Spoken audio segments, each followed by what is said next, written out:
स्वाहा तत्सवितुर्वरेण्यं भर्गो देवस्य धीमहि धियो यो नः प्रचोदयात्।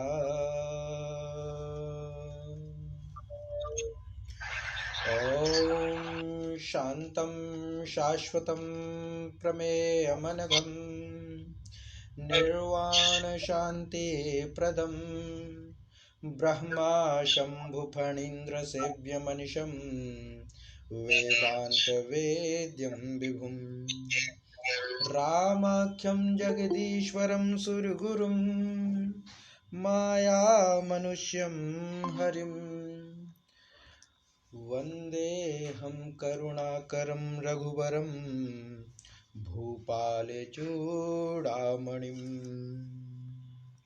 नान्यास्पृहा रघुपतेर्दयस्मदीये सत्यं वदामि च भवान्खिलान्तरात्मा भक्तिं प्रयच्छ रघुपुङ्गवः निर्भरा मे कामादिदोषरहितं कुरु मानसं च अतुलितबलधामं हेमशैलाभदेहं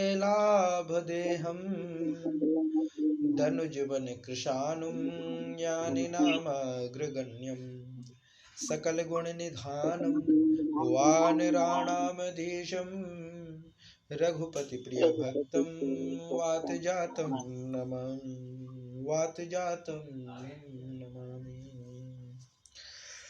सुंदरकांड ऑनलाइन कक्षा में आप सभी का स्वागत है।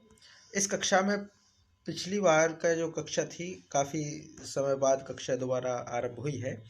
तो पिछली कक्षा में हमने 15 दोहा पढ़ लिए थे, 16वां होना था, परंतु काफ़ी समय हो जाने के कारण हम 14वें दोहे के बाद से जो है 15वां, उसको जोड़ने की दृष्टि से हम एक संक्षेप में उसको छुएंगे, जो हमारा जो विषय है उसकी ओर आगे बढ़ेंगे। तो उसको हम देखते हैं। तो 14वां जो दोहा था वह था, रघुपति कर संदेशु अब सुन जननी धरि धीर, अस कहीं कपि गदगद भयऊ भरे बिलोचन नीर। यहाँ तक हो गया था कि अब रघुवीर जी का जो संदेश है, हे माँ अब धीरज धर के सुनिए, ऐसा कह करके श्री हनुमान जी महाराज के आंखों में आंसू आ गए, ये हो गया था। और 15वां जो दोहा पढ़ रहे ये भी लगभग हो गया था, पर एक प्रैक्टिस के रूप में, एक पुनर्अभ्यास के रूप में हम इसको देखते हैं। तो यहाँ पे जो कहते हैं, चौपाई शुरू होती है कि कहु राम वियोग तब सीता, मोह कहु सकल भय विपरीता, नव तरु किस लय मनहु क्रसानु, काल निशा सम निशि शशि भानु। अब ये प्रभु श्री राम जी का संदेश है जो हनुमान जी महाराज पहुंचा रहे हैं माँ जानकी की ओर।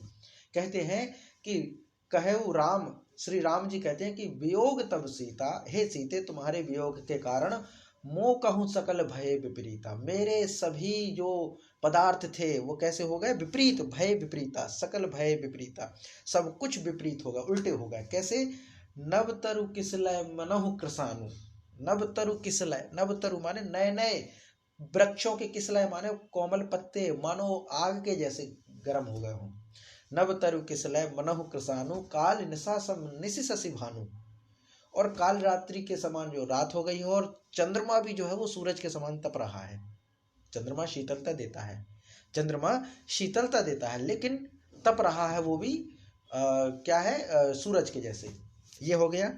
इसके बाद आता है, कुबलय विपिन कुंत वन सरिसा, बारिद तपत तेल जनु बरिसा, जे हित रहे करत तेई पीरा, उरग श्वास सम त्रिविध समीरा। अब क्या कहते हैं कि कुबलय विपिन कुंत वन सरिसा, कुबलय विपिन कुंत वन सरिसा माने कमलों के वन भालों के समान हो गए। कुंत वन, कुंत वन माने भाल, कुंत माने होता भाला, कुंत, और वन माने होता वन, जंगल। तो कमल के समान जो जंगल थे, कुबलय विपिन जो थे, वो कुंत वन सरिसा, कुंत वन, कुंत वन माने भालों के समान, भाला माने सुई के जैसे छेद देने वाले कांटे, और एक तरफ है कमल, माने है तो ये कमल, कमल माने क्या है, जो सुंदरता का प्रतीक है, जो कोमलता का प्रतीक है। वो कोमलता का प्रतीक जो कमल है वह भी कुंतवन सरिसा, माने भालों के समान है। भाला बहुत पैना होता है, नुकीला होता है, कष्ट देने वाला होता है। तो प्रभु श्री राम का संदेश है जो हनुमान जी महाराज के द्वारा पहुंच रहा है माँ जानकी की ओर। पहुंचाने वाले श्री हनुमान जी महाराज है, पर संदेश है असल में प्रभु श्री राम का, क्योंकि हनुमान जी महाराज दूत बन के गए हैं इसलिए। फिर आगे कहते हैं बारिद तपत तेल जनु बरसा। और क्या विपरीत पदार्थ हो गए, तो कहते हैं बारिद तपत तेल जनु बरसा।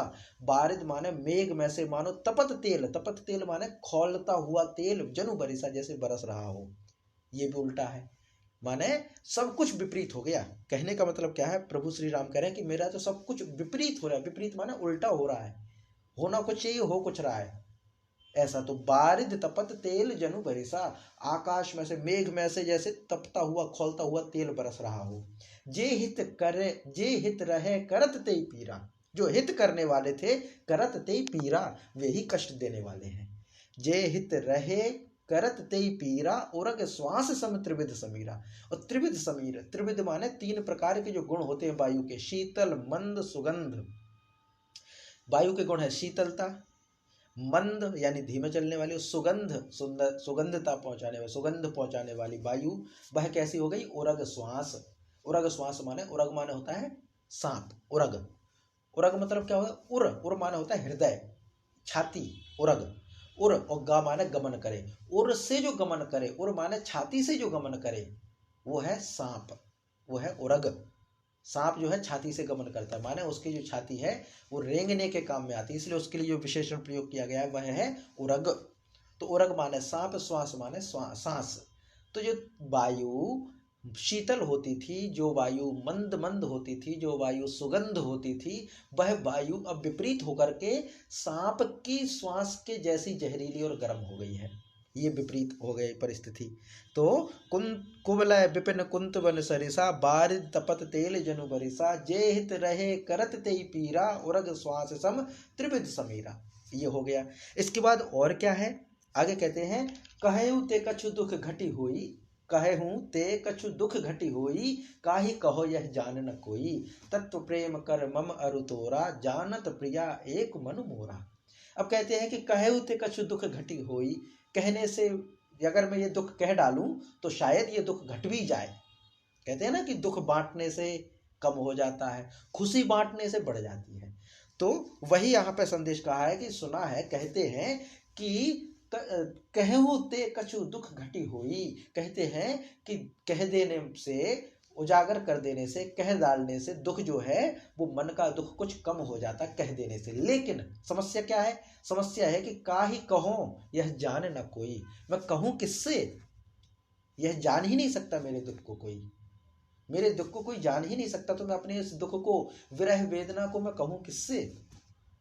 और एक और बड़ी चीज है, जो राम जी का जो लेवल है, जिनको हम मर्यादा पुरुषोत्तम राम कहते हैं, अगर मान लीजिए वो माँ जानकी की विरह का जो कष्ट है वो कहें किससे, लक्ष्मण से कहेंगे या हनुमान जी से कहेंगे या सुग्रीव से कहेंगे या नल और नील से कहेंगे, क्या नहीं कह सकते।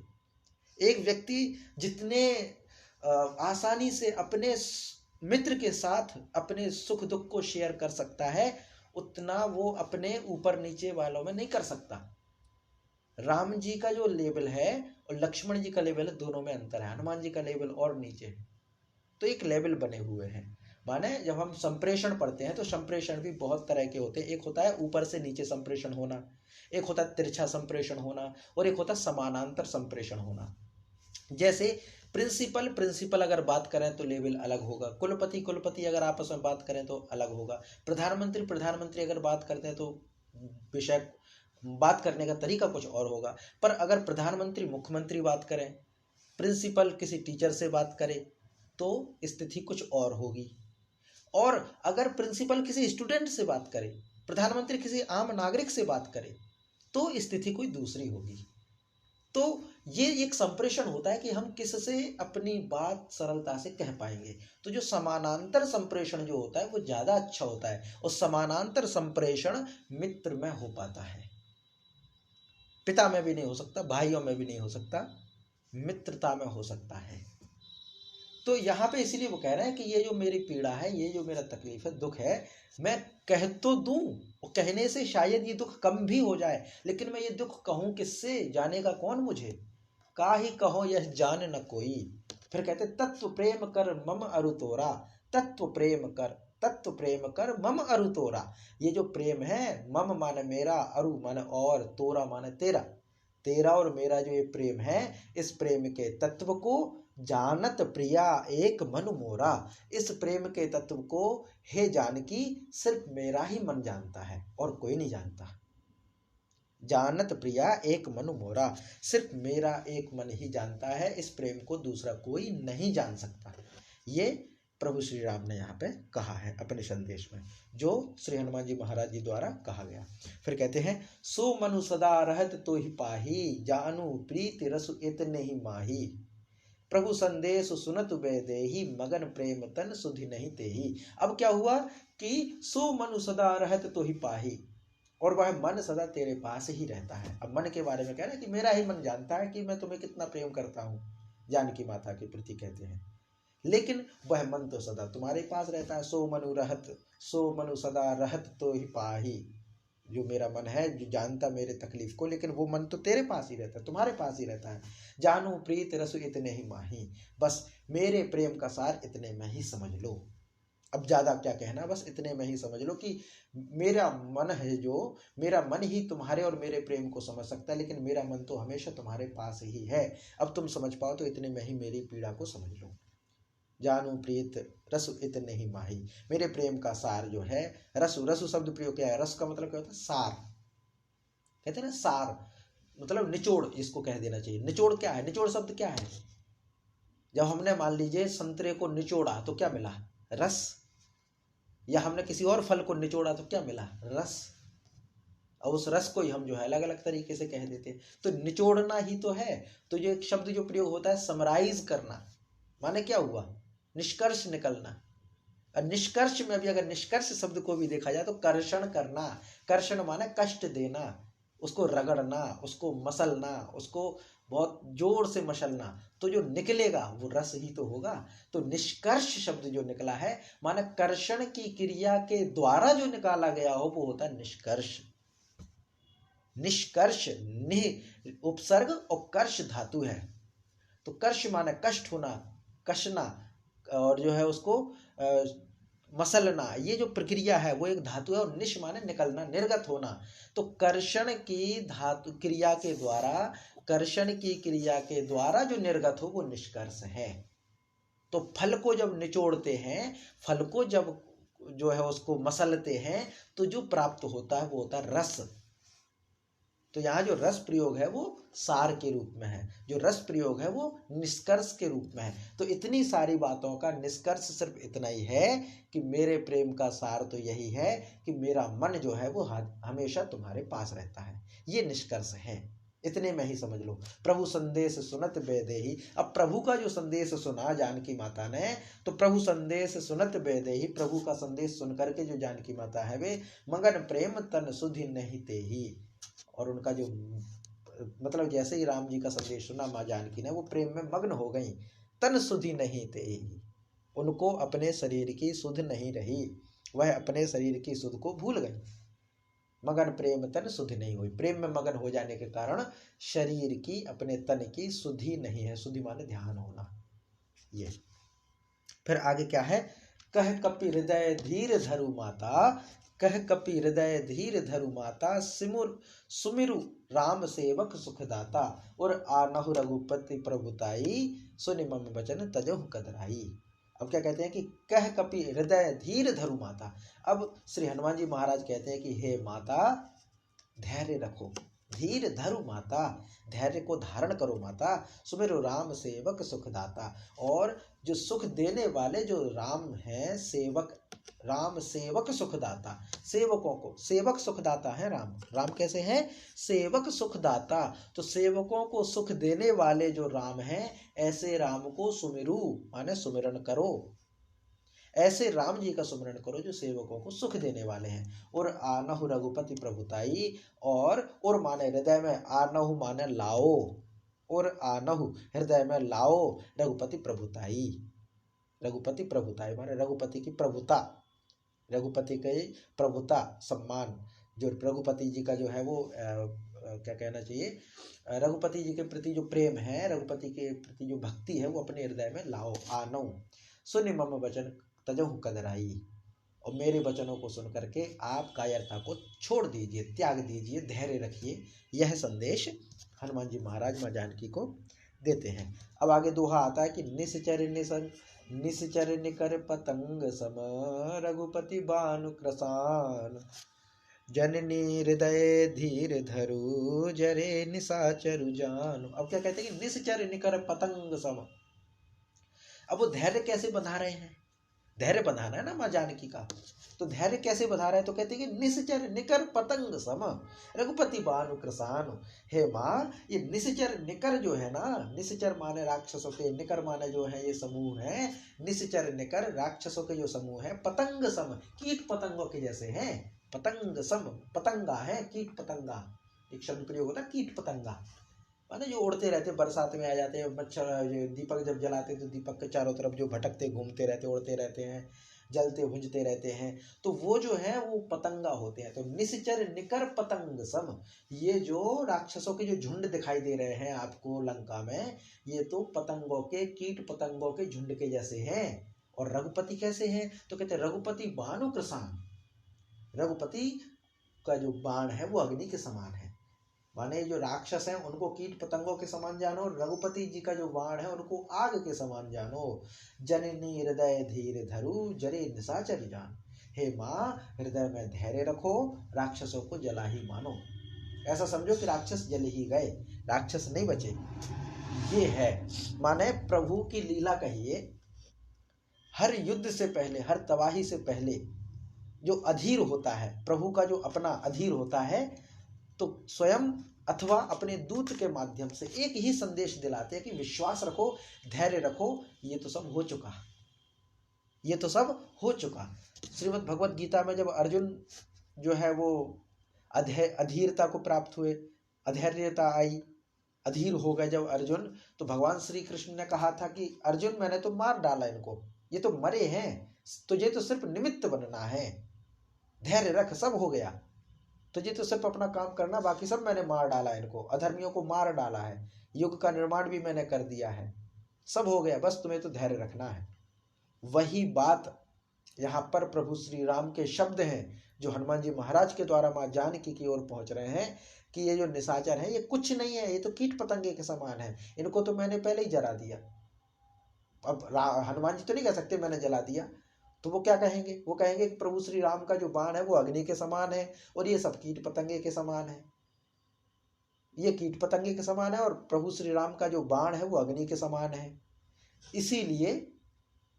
इसीलिए आप इनको जला हुआ ही मानो, इनको ऐसा समझो कि मरे हुए हैं, कुछ नहीं है इनका। ये यहाँ पे हिम्मत बंधाते हैं, यहाँ पे धैर्य और रखने का कहते हैं कि हे माँ आप धैर्य रखिए, बाकी प्रभु श्री राम जी आएंगे और इन कीट पतंगों के समान जो दिखने वाले राक्षस हैं इन सबको अपने अग्नि के समान बाण से जला के भस्म कर डालेंगे। ये पूरा यहाँ पे होता है। आगे अब क्या होता है, आगे चौपाई शुरू होती है कि जो रघुवीर होति सुध पाई, करते नहीं विलंब रघुराई, राम बाण रवि उए जानकी, तम बरूथ तह जातु धान की। अब क्या कहते हैं, जो रघुवीर होति सुध पाई, करते नहीं विलंब रघुराई। अब हनुमान जी महाराज कहते हैं कि जो रघुवीर होति सुध पाई, श्री रामचंद्र जी ने यदि खबर पाई होती तो करते नहीं विलंब रघुराई, तो रघुराई विलंब ना करते, देरी ना करते।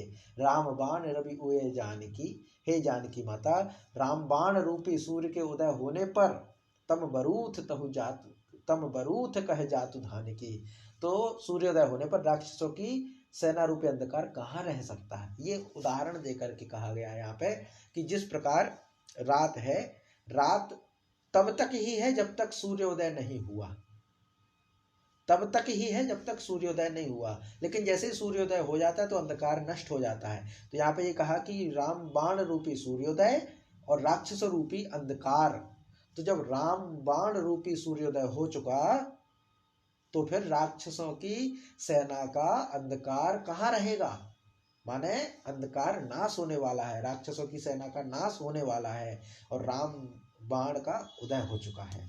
तो यही है कि वो कह रहे हैं कि श्री रामचंद्र जी ने यदि ये खबर पाई होती कि आप यहाँ हो तो अभी तक विलंब ना करते। अब चूंकि राम जी का बाण आ गया, राम जी का दूत आ गया, मैं आ गया हूँ सूर्योदय के समान, तो फिर अब विलंब नहीं होगा। अब तो ये जो जितने भी राक्षस हैं अंधियारे के समान, राम जी का बाण सूर्योदय के समान, राक्षस जो है वो अंधेरे के समान, तो जब सूर्योदय हो जाता है तो अंधेरा नहीं रहता। ये पूरा यहाँ पे है कि जो रघुवीर होति सुध पाई, करते नहीं विलंब रघुराई, राम बाण रवि उए जानकी, तम बरूथ कह जातु धान की।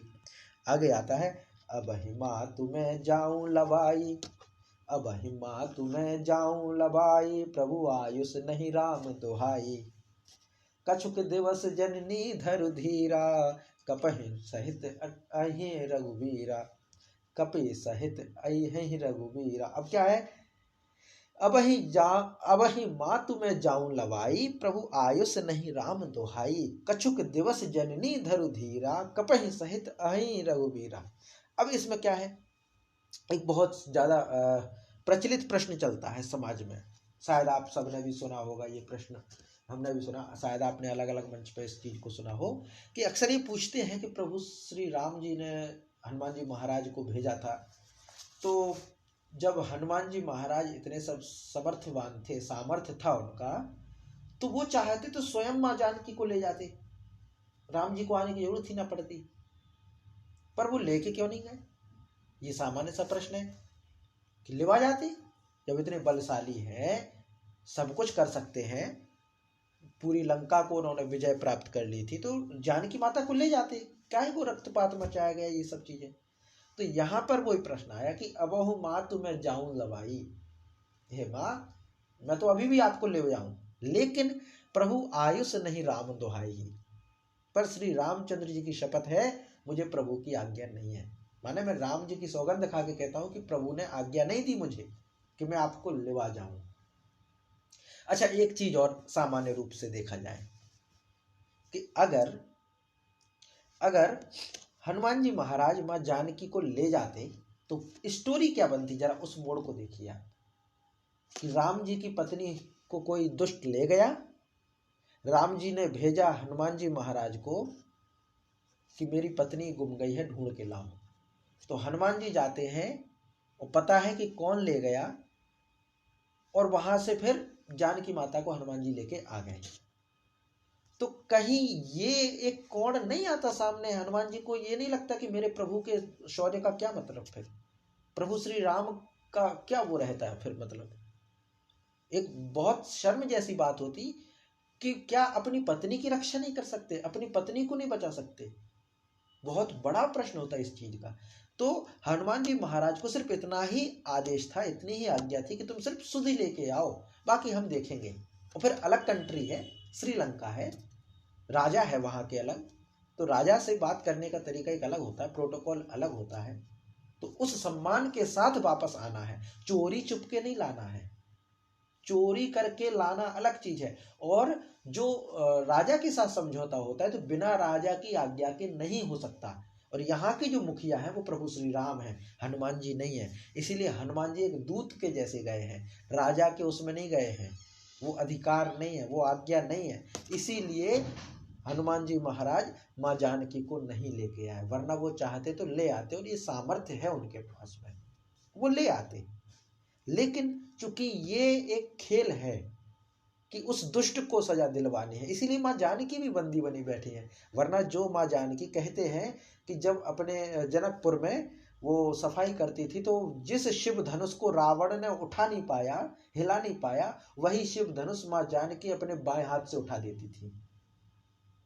तो इतनी शक्तिशाली माँ जानकी, क्या वो रावण से नहीं लड़ सकती थी? क्या उनका सतीत्व नहीं लड़ सकता था? जब वो कहती तृण धरी ओट कहत बेदेही, सुमर अवधपति परम सने, इतना शक्तिशाली उनका ब्रह्मचर्य था, तो क्या मजाल थी रावण की जो उनको जबरदस्ती कर सकता था? क्या मजाल की वो लंका में रख सकता था बंदिशों में? लेकिन चूंकि एक पूरी घटनाक्रम थी कि दुष्ट का अंत होना था, इसलिए पूरी ये रखी गई। तो इसलिए हनुमान जी महाराज कोई आदेश नहीं था कि तुम माँ जानकी को लिवा के ले जाओ। माँ जानकी को लिवा के ले जाना उनका आदेश नहीं था। उनका तो इतना ही था कि तुम ये पता करके आओ कि माँ जानकी है कहाँ, जानकी है कहाँ, बस ये इसलिए जो है वो जानकारी लेने गए थे। तो कहते हैं कि प्रभु आयुष नहीं राम दुहाई, राम की दुहाई है, मैं सच कहता हूँ कि मुझे प्रभु की आज्ञा नहीं है, वरना मैं तो अभी लेवा जाऊं। फिर आगे क्या कहते हैं, कछुक दिवस जननी धरु धीरा, हे जननी हे माता कुछ दिन धीरज रखो। कपिन सहित माने कपियों के साथ, बानरों के साथ, कपिन सहित अहि रघुवीरा माने रघुवीर जी रामचंद्र जी महाराज बानरों के साथ आएंगे, कुछ दिन के लिए और धैर्य रखो। तो अब ही माँ तुम्हें जाऊं लवाई, प्रभु आयुष नहीं राम दोहाई, कछुक दिवस जननी धरु धीरा, कपिन सहित अहि रघुवीरा। ये पूरा यहाँ पे होता है। फिर आगे आता है निश्चर मारि तो ही ले जहि। अब आएंगे तो क्या होता है, निश्चर मारि तो ही ले जहि, तिहुपुर नारदाति जसु गहि, हे सुत कपि सब तुम ही समाना, जातु धान अति भट बलवाना। अब क्या कहते हैं कि निश्चर मारि तो ही ले जहि, आएंगे तो कपिन सहित अहि रघुवीरा, रघुवीर जी महाराज, श्री रघुवीर जी रामचंद्र जी महाराज बानरों के साथ आएंगे और क्या करेंगे, निश्चर मारी तो ही ले जाएंगे, राक्षसों को मार करके तुम्हें ले जाएंगे। आगे तिहु माने तीनों, पुर माने लोक में, तिहुपुर नारद आदि जस गए हैं, नारद आदि जस माने यश, गए ही माने गान करेंगे। और जब रामचंद्र जी महाराज राक्षसों को मार करके आपको ले जाएंगे सम्मान के साथ, तो नारद आदि जितने भी जो हैं वह तीनों लोक में श्री रामचंद्र जी का यश गाएंगे। यही पॉइंट है जो हमारे मन में आया था, यही विचार था कि अगर हनुमान जी महाराज माँ जानकी को ले जाते तो राम जी का यश कहाँ रहता, क्या फिर तीनों लोक में रामचंद्र जी का यश गाया जाता, ये प्रश्न होता बड़ा।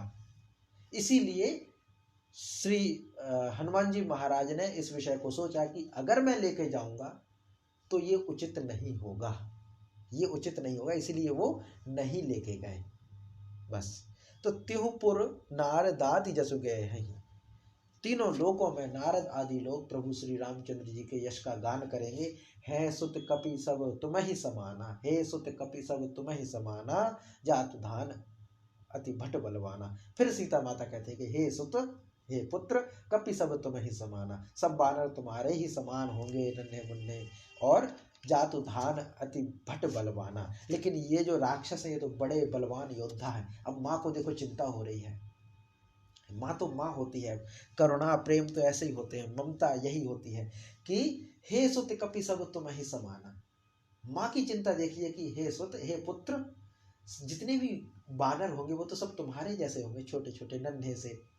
बच्चा तो हर माँ को बच्चा अपना नन्हा लगता है, कौन सी माँ कह देगी कि बेटा चल तू लड़ ले उससे, नहीं, अपना बच्चा तो माँ को हमेशा ही छोटा लगता है। भगवान से भी बड़ी अगर है तो माँ है, भगवान से भी बड़ी अगर कोई है तो वो माँ है, क्योंकि भगवान को भी माँ ने डांटा है, भगवान को भी माँ ने जन्म दिया, भगवान को भी माँ ने जो है बांधा है एक पेड़ के नीचे, श्री कृष्ण जी को बांधा था। तो भगवान से भी बड़ी जो है वो माँ है। तो माँ को बच्चे हमेशा छोटे ही लगते हैं, बच्चे कितने ही बड़े हो जाए, लेकिन माँ माँ होती है, माँ से बड़े कभी नहीं हो सकते।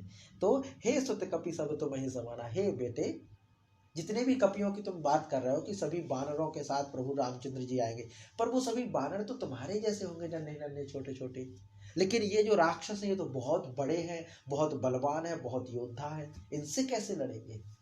अब ये चिंता है। हनुमान जी महाराज परम पुरुषार्थी, बलवान, और ये तो हम देख ही चुके हैं, पहले ही वर्णन कर चुके हैं कि मुठ का एक महाकपि हनि, रुधिर बमत धरणी ठंडमनी, ये तो हम सुन ही चुके कि एक मुट्ठी का मारी थी और वो जो है जमीन पर गिर पड़ी थी। ये बलवान व्यक्ति, लेकिन माँ को चिंता हो रही है कि हे बालक, हे पुत्र, तुम सब तो बहुत नन्हे नन्हे बच्चे होंगे, इन राक्षसों से कैसे लड़ोगे। ये माँ की ममता है। इतना बलवान पुत्र होने के बावजूद भी माँ को चिंता है कि मेरे बच्चे नन्हे मुन्ने हैं, इनको कोई तकलीफ ना हो। तो ये माँ की ममता है। तो हे सुति कपि सब तुम ही समाना, जातु धान अति भट बलवाना। फिर आगे है मोरे हृदय परम संदेहा, सुनि कपि प्रकट कीन निज देहा। अब जब एक ये भी है, मोरे हृदय परम संदेहा, अब मेरे हृदय में भारी संदेह हो गया। अम्मा जानकी तो बड़े संकोच में पड़ गई, बड़ा संदेह हो गया कि मेरे हृदय में तो बड़ा संदेह है कि तुम तो बहुत छोटे छोटे हो। क्यों छोटे हो ये भी क्यों लग रहा है? क्योंकि हनुमान जी महाराज भी छोटे रूप में है, छोटे रूप में है। तो सुनी कपि प्रकट कीन निज देहा। फिर हनुमान जी महाराज ने सोचा कि अरे माँ जानकी जो है मेरे इस छोटे से रूप को ही सच मान रही है, इसलिए वो क्या कहते हैं, तो सुनी कपि प्रकट कीन निज देहा। फिर उन्होंने अपने शरीर को वास्तविक स्वरूप में प्रकट किया। अब वास्तविक स्वरूप कैसा? कनक भूधराकार शरीरा, समर भयंकर अति बलवीरा। तो अभी छोटे रूप में थे, छोटे से रूप में थे। तो माँ जानकी ने कहा कि पुत्र तुम तो बहुत छोटे हो और राक्षस तो बड़े बड़े हैं, तुम जैसे ही सब बानर होंगे कैसे लड़ पाएंगे राक्षसों से? ये तो बहुत बलशाली योद्धा है, तुम बहुत छोटे हो कैसे? तो मन में संदेह था। तो हनुमान जी महाराज ने सोचा कि अरे मेरे छोटे रूप को देख करके माँ जानकी मेरी माता को चिंता हो रही है, इसीलिए अब मुझे अपना वास्तविक रूप में आना चाहिए। और जैसे ही वास्तविक रूप में आए तो वास्तविक रूप का जो वर्णन है वो क्या है कि कनक भूधराकार शरीरा। कनक माने के सोने के समान चमकीला, भूधराकार, भूधर माने होता पर्वत, तो भूधराकार यानी पर्वताकार, शरीरा माने शरीर, तो कनक भूधराकार शरीरा माने सोने के जैसा चमकीला, सुमेरु पर्वत के समान, भूधराकार यानी सुमेरु पर्वत के समान शरीर, बहुत भयंकर, समर भयंकर अति बलवीरा माने अत्यंत विशाल शरीर, जो समर माने होता है युद्ध में, है ना, युद्ध में भयंकर अति बलवीरा, जो युद्ध में शत्रुओं के हृदय में भय उत्पन्न करने वाला बलवान वीर विकराल स्वरूप था प्रभु श्री हनुमान जी महाराज का।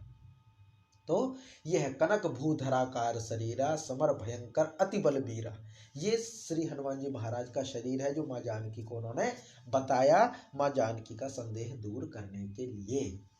इसमें एक बात और निकल के आती है कि प्रभु को अपने भक्तों का धैर्य रखने के लिए समय समय पर अपना या अपने भक्त का स्वरूप बदलना पड़ता है। वहां अर्जुन को विराट रूप दिखाना पड़ा, भगवान श्री कृष्ण ने दिखाया अर्जुन के लिए जब वो अधीर हो रहा था। यहाँ माँ जानकी के धैर्य को बढ़ाने के लिए प्रभु के द्वारा, प्रभु ने हनुमान जी महाराज के द्वारा विराट रूप दिखवाया। विराट रूप ही तो है कनक भूधराकार शरीरा, समर भयंकर अति बलवीरा। वरना बानर रूप अगर देखें तो कितना, सामान्य व्यक्ति भी देखें तो कितना, उनको भूधराकार थोड़ी ना कहेंगे।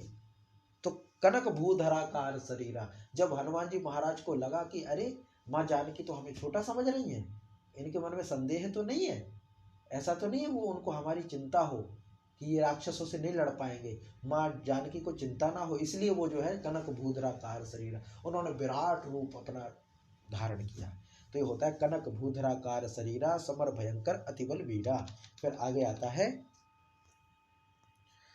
आता है सीता मन भरोस तब भयहूं। अब जब उन्होंने कनक भूधराकार शरीरा जब उन्होंने ये जो है सोने के पर्वत, भूधराकार शरीरा माने पर्वत के समान जो भयंकर शरीर देखा, देख करके विकराल स्वरूप जब देखा, देख करके क्या हुआ, सीता मन भरोस तब भयहूं। अब सीता माता के मन में भरोस हो गया। पुनि लघु रूप पवन सुत लयहूं। फिर जब ये विराट रूप दिखा दिया, विशाल रूप दिखा दिया, विशाल रूप दिखाने के बाद फिर श्री हनुमान जी महाराज ने दोबारा से अपना जो है छोटा रूप बना लिया। तो सीता माता का पूरा ये वर्णन हो गया। माँ जानकी के हृदय में थोड़ा विश्वास आ गया, भरोसा आ गया कि हाँ अब ठीक है। फिर आगे क्या होता है, अब दोहा है यहाँ पे कि सुनु माता शाखा मृग, नहीं बल बुद्धि विशाल, प्रभु प्रताप ते गरुड़हि, खाए परम लघु ब्याल। अब देखिए ये बहुत टर्निंग पॉइंट है। इससे पहले श्री हनुमान जी महाराज ताकत दिखा रहे थे कि हमारा माँ आप चिंता मत कीजिए, हमारे पास तो बहुत अच्छा शरीर है, विकराल है, ताकत है, हम भी कम नहीं है किसी से।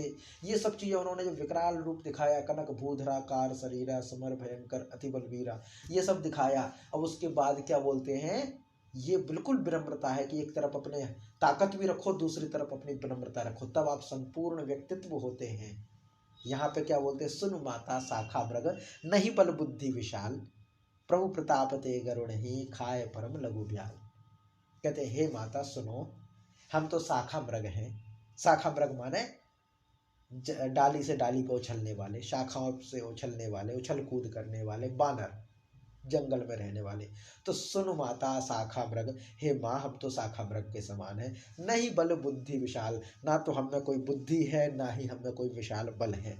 सुन माता शाखा मृग, नहीं बल बुद्धि विशाल, प्रभु प्रताप ते गरु नहीं, खाए परम लघु ज्ञान। ये तो प्रभु का प्रताप है, ये प्रभु का प्रताप है, जो छोटा सा सांप भी गरुड़ को खा सकता है।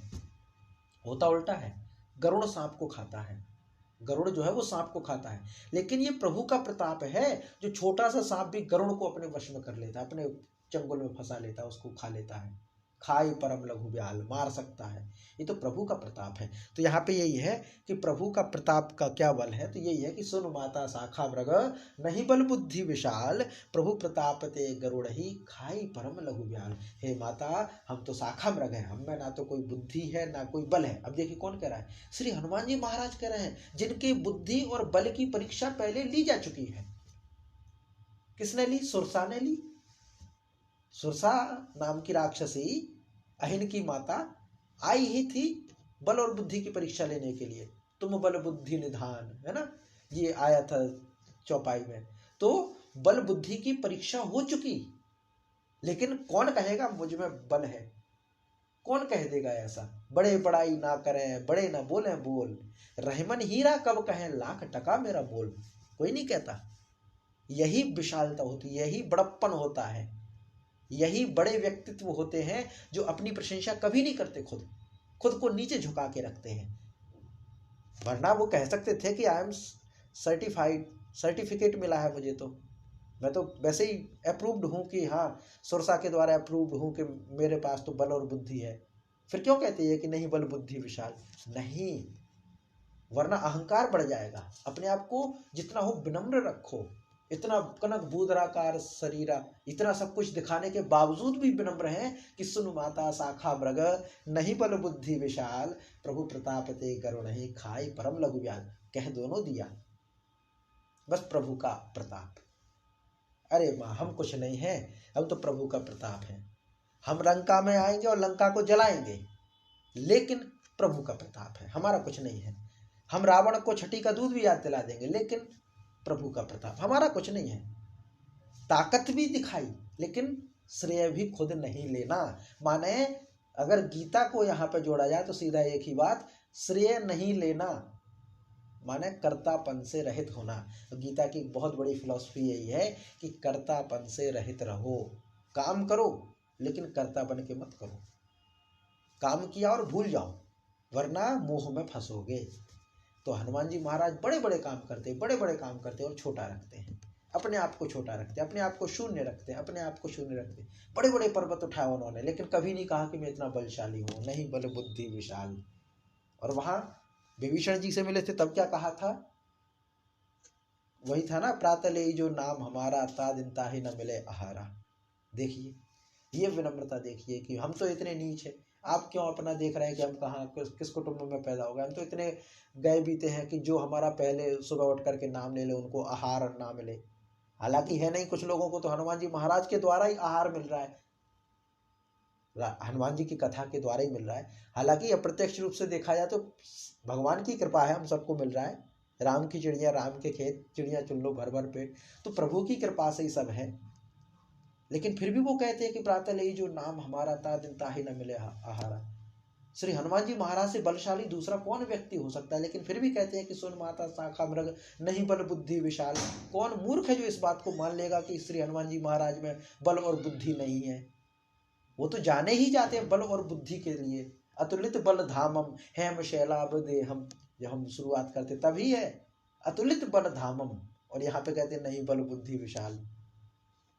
तो ये बड़े व्यक्तित्व का लक्षण होता है कि अपने आप को नीचा रखो। बड़े से बड़े विद्वान व्यक्ति हैं जो बड़े बड़े पीएचडी करवा चुके हैं, पीएचडी जैसे कई सारे कोर्स करा चुके हैं, कई सारे पीएचडी होल्डर्स बना चुके हैं जो व्यक्ति, वो कभी नहीं कहेंगे कि मैं इसका विद्वान हूँ, वो हमेशा कहेंगे कि मैं इस विषय का विद्यार्थी हूँ। है वो पीएचडी से भी ऊपर के स्कॉलर, लेकिन कहेंगे मैं विद्यार्थी हूँ। बड़े बड़े प्रोफेसर्स कहते हैं मैं इस विषय का विद्यार्थी हूँ। माने छोटे बन के रहना, विनम्रता रखना। फलदार वृक्ष अक्सर झुके रहते हैं। तो ये पूरा यहाँ पे होता है। आज की कक्षा हम यहीं पे विराम करेंगे कि सुन माता शाखा मृग, नहीं बल बुद्धि विशाल, प्रभु प्रताप ते गरुड़ ही, खाए परम लघु ब्याल।